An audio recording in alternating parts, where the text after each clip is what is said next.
You're probably familiar with the coat of arms. These are symbols and emblems embossed into a shield and passed down through generations that tell the story of your ancestors' achievements and even status in society. They were particularly prominent from the 11th to 17th centuries. And still today, you can go to a lot of family genealogy sites and find a coat of arms for your ancestors. In fact, here's a coat of arms for the Allen family from Scotland, my family. And this would have been something that my long ago ancestors would have worn or carried. And if you're interested, you can look up your own family's coat of arms. Here's a website, which I'll include in the resources, by the way. But to get back on topic, how would you like to come up with a coat of arms for your marriage or for your relationship as a couple? It doesn't need to look like these ancient coats of arms made up of weapons and knights, castles, and the like. Instead, it can represent anything important to you in your present-day relationship. In fact, here are the kinds of things that can go into your coat of arms. A motto for your relationship, your favorite song as a couple, a poem that you enjoy, an emblem or symbol representing your union, pictures or sketches that represent your shared vision or memorable events, traditions, or your shared values, anything that you want to include. So I've included an exercise as a resource with this lesson to help you create your coat of arms. It will talk you through how to go about creating it, as well as give you ideas about what to include. Before letting you go on to the instructions, I want to make a few comments about doing this process. First, coming up with your coat of arms isn't necessarily a quick project. It could take some time, and that's okay. You don't have to be in a hurry. It's all right if it takes you even several weeks.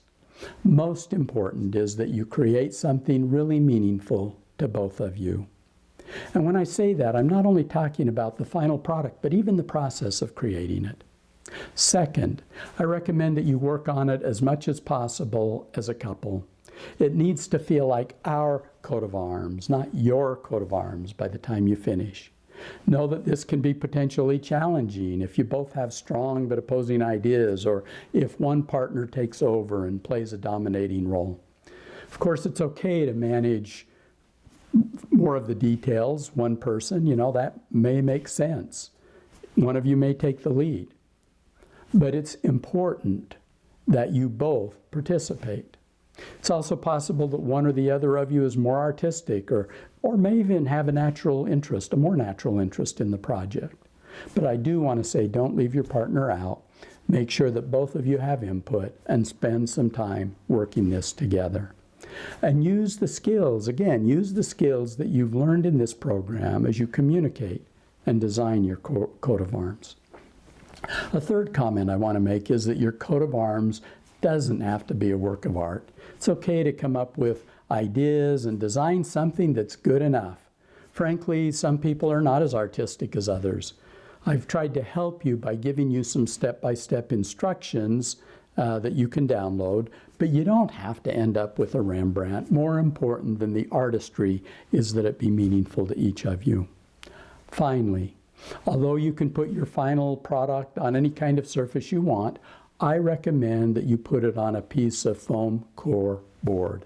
A good size is 20 by 30 inches and 3/16 of an inch thick. You can buy this online or from any office supply store. So enough from me. Go ahead and download the instructions and find a time to go to work. And now we're really at the end of the program. I'll see you in the next lesson, which is the conclusion of the program.